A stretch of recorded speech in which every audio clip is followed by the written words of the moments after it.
Welcome back. Well, cyberbullying is set to be on the agenda at the next COAG meeting next month, with Queensland Premier Anastasia Palaszczuk pushing for a national plan to tackle the epidemic. We're joined now by the Premier and tech entrepreneur Taj Pabari. Good morning to you both. Premier, if I could begin with you.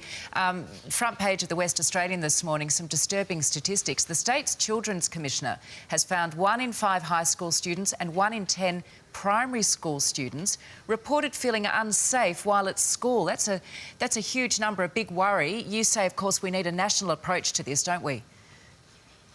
Oh, look, absolutely. I think it's very good that the Prime Minister has agreed to my request to have cyberbullying put on the next COAG meeting. And yesterday I had the opportunity of having 40 stakeholders, an expert panel from around the state, including young people like Taj next to me, to really come together and think about what sort of actions we need to do as a community and as a state so COAG can have something concrete to look at when it meets in early February. And what is alarming is this is only skimming the ocean, and once you go underneath and start talking to people, this cyberbullying is prevalent in our schools, in our workplaces, and unfortunately for young people, it follows them from the school gate into the bedroom. And honestly, we need to start a national conversation. Well, as you say, you met yesterday, you had all the stakeholders there in one sitting. Just what were you able to garner from that initially? How do we combat this? Well, I think the thing that struck me the most was speaking with, child experts and psychologists, is that young people don't have the emotional maturity to deal with this cyberbullying.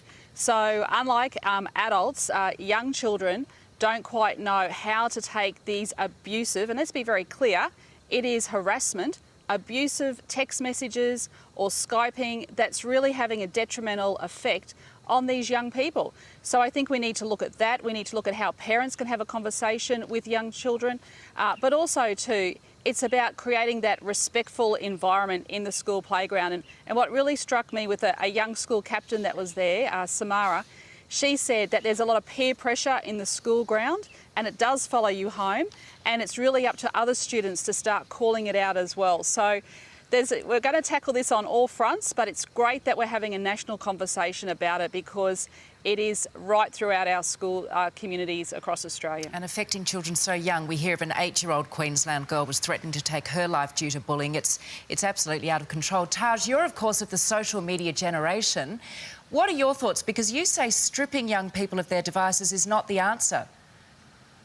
Absolutely. When we dealt with playground bullying, we didn't start dismantling the playground. We dealt with the problem at hand. And I think social media is the exact same thing. I grew up around social media. I started my career on social media. And I think social media can be really positive. Your digital footprint can be very positive. And I think ensuring young people understand that that stays with them until the day they die is very, very important. Are we doing enough to help the bullies, if you like, for want of another word? Are we there to get to the bottom of why bullies are doing it in the first place? Look, I think they don't understand what they're doing. They see it as a joke. Hey, sir, it's a joke. Or, hey, miss, I'm just joking. But it's not. We know it's not a joke. And I think ensuring that they understand that what they're doing is public. What they're doing will stay with them. If you're not proud of it, putting it on your CV, don't say it at all. Don't post it at all. Very simple. Premier, aside from this national plan of attack, what else are you planning to do to protect children and perhaps to help parents navigate their way through this? Well, I think we had a number of parents at this roundtable yesterday as well, and what they were saying is they actually want to have some questions that they can actually ask their children. So we're going to get our parents together to think about those key questions to ask them. But like I said, Georgie, we all have a role to play here. So parents have a role to sit down with their kids and ask them, are they being bullied, or do they know of other people that are being bullied at school? Or, the really tough question, are they the person that's actually doing the bullying?